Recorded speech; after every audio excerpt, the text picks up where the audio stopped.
Hey, here's my favorite way to make the best ribs without any special equipment. If I could bring you down here, this is the top side of the ribs. So we're gonna flip this over and it's gonna look like this. There's a membrane that coats this part of the ribs that I like to pull off. And I like to get this started with a regular old fork. You can go in here, find the bone, and you can see I've created a little lip here. Then using a piece of paper towel or a clean kitchen towel, it can help you get a grip. And it will peel right off. It's very satisfying. Then over a surface like a half sheet tray, I'm gonna go in with some salt. And then this is a dry rub that I have made. I'll list the ingredients down below, but if you have a favorite dry rub, this is more about the method. I'm gonna flip this over with my non-seasoning hand, salt this side. I typically leave salt out of dry rubs so I control the salt, because you never know where you're gonna use it on. Then it's time for the magic. You're gonna wrap your rack of ribs tightly in plastic.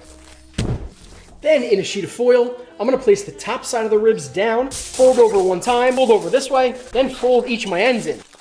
Then I'll flip this over so all my seams are on the bottom. Again, onto something like a half sheet tray, we're gonna go into a 325-degree oven for about 2.5 hours. I like to do it on a tray because this little package that you made will probably leak a little bit and you don't want it all over the inside of your oven. Then after your 2.5 hours, if you can, get this straight into the refrigerator. If not, you can let it cool off a little bit before you put it in the refrigerator. But I find that getting these cold, even doing it the day before, not only helps the ribs set up really nice, but it makes it much less likely that they're gonna fall apart once you get them on the grill.